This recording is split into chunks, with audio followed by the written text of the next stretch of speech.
சங்கீதம் 104 அதிகாரத்துல முதல் வசனமே, என் ஆத்துமாவே கர்த்தரை ஸ்தோத்திரி. என் தேவனாகிய கர்த்தாவே, நீர் மிகவும் பெரியவராயிருக்கிறீர். மகிமையும் மகத்துவமும் அணிந்து கொண்டிருக்கிறீர். ஆமீன். நிச்சயமாவே கர்த்தர் மிகவும் பெரியவராயிருக்கிறார். இந்த சங்கீதம் முழுமை எல்லாத்துலயுமே என் ஆத்துமாவே கர்த்தரை ஸ்தோத்திரி.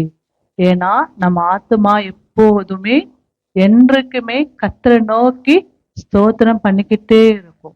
என் ஆத்துமாதான் தேவனால் நம்ம ஒவ்வொரு நாளும் நன்மைகள் பெற்றிருக்கிறோம். சும்மா இல்ல, கர்த்தர் நம்மை தெரிந்து கொண்டார். எவ்வளோ ஜனங்கள் மத்தியில கூட நம்மை மட்டும் தெரிந்திருக்க காரணம் இருக்கு. ஏன்னா கர்த்தர் நம்மளை நேசிக்கிறார். நம்ம ஒவ்வொருவரையும் நேசிக்கிறதுனாலதான் நம்ம இந்த ஆலயத்துல உட்கார்ந்து இருக்கிறோம். கர்த்தர் பெரியவரா இருக்கிறார். அவர் மட்டும்தான் நமக்காக யாவி செய்து முடிக்கிறவரா இருக்கிறார். தேவனாகிய கர்த்தாவே, நீர் மிகவும் பெரியவர். நாம தேவன் பெரியவர். நான் தான் எல்லாத்துலயும் பெரியவன் நம்ம யாரும் சொல்ல முடியாது. ஏன்னா நமக்கு அந்த தகுதி இல்லை. நம்மளுக்கு தகுதி உண்டாக்கினவர் கர்த்தர். நம்ம எங்கேயோ எப்படியோ எந்த சூழ்நிலை நம்ம இருந்தோம் நமக்கே தெரியாது. ஒரு மூலையில இருந்தோம், கர்த்தர் நம்மளை தூக்கி எடுத்தார். நம்மள ஒவ்வொருவருக்கும் ஒவ்வொரு காரணம் இருக்கு. தேவனுக்குள்ள வரத்துக்கு நிச்சயமா எல்லாருக்கும் ஒவ்வொரு காரணம். ஏன்னா கர்த்தர் நம்ம ஒவ்வொரு மேல அன்பாகவும் கிருபையாகவும் இரக்கமா இருக்கிறதுனாலதான் நம்மள தேவன் பாதுகாத்தார், பயன்படுத்திட்டு வராரு. அவர் மகத்துவமானவர், மகிமையானவர். நம்ம தேவனை பெருமை சொல்லவே முடியாது.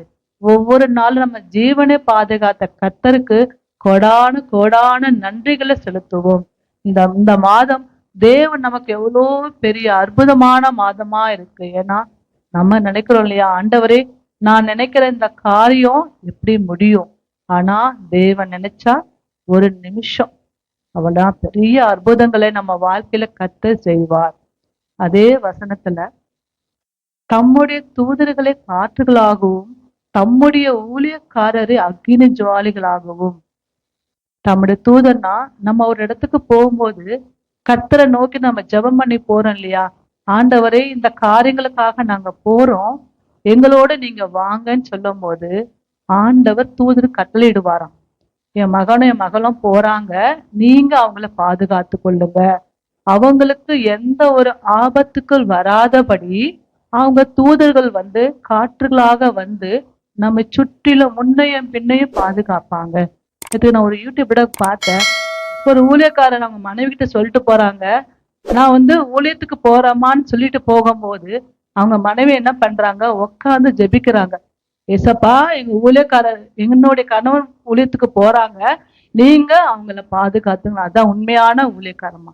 அவங்க ஒவ்வொரு நாளும் தன் கணவனுக்காக அவங்க ஜெபிக்கும் போது அந்த ஊழியக்காரர் போயிட்டு இருக்காரு, திடீர்னு அவங்களுக்கு ஒரு ஆக்சிடென்ட் மாதிரி வருது. அந்த ஒரு ஏஞ்சல் வந்து பாதுகாக்கிறாங்க. ஏன்னா அந்த இடத்துல அந்த ஊழியக்காரமா ஜெபிக்கிறாங்க, ஏசப்பா அவருக்கு எந்த ஒரு ஆபத்து வராது. நம்ம கூட நம்ம குடும்பத்துல எங்க ஒரு வெளியில போறாங்கன்னா அவங்களுக்காக நம்ம ஜெபிக்கும் போது அந்த ஜபமானது கர்த்தர் கேட்டு ஒவ்வொரு தூதர்களுக்கும் கட்டளையிடுவார்.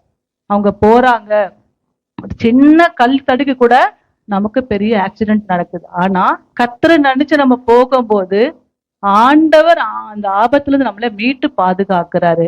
நம்மளுடைய ஊழியக்காரர் எப்படி அக்னி ஜுவாலியாக, எல்லா ஊழியக்காரரும் ஒவ்வொரு விசுவாசிகளுக்காகவும் தேவனுடைய சமூகத்துல நின்று ஜெபிக்க ஜெபிக்க ஆண்டவர் அவங்கள நமக்காக உபயோகப்படுத்துறாரு.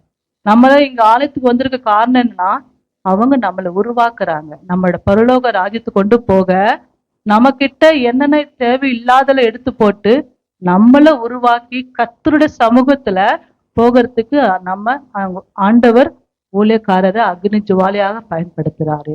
நம்ம கூட கர்த்தருக்கு முன்பாக, ஆண்டவரே நீ பார்த்து கொள்ளுங்கப்பா, நாங்க இந்த காரியங்கள் செய்கிறோம், நீங்க முன்ன நின்று எங்களுக்காக நீங்க தான் செய்யணும். அவரு நினைக்கிறோம்ல இந்த இடத்துல, என்னப்பா எங்களுக்கு ஒரு வாசல் இல்லை, எல்லா கதவுகளும் அடைக்கி இருக்கு, ஆனா கர்த்தர் நமக்காக ஒரு வாசல் திறப்ப, இதோ திறந்த வாசலை உனக்கு முன்பாக வைத்திருக்கிறேன், ஒரு நாள் ஒருபோது யாரும் பூட்ட முடியாது. ஏன்னா கர்த்தர் திறந்திருக்கிறார். மனுஷன் திறந்தாதான் பூட்டுவான், வாசல் தேடுவான் எப்படி பூட்டணும். ஆனா கர்த்தர் திறக்கும் போது நிச்சயமா எந்த மனுஷனாலும் ஒண்ணு செய்ய முடியாதுன்னா கர்த்தர் செய்வார். நமக்காக தேவன் மாத்திரம்தான் இந்த காரியங்களை செய்வார். இந்த சங்கீத கூட தேவன் ஆசீர்வதிப்பாராக. ஆமென்.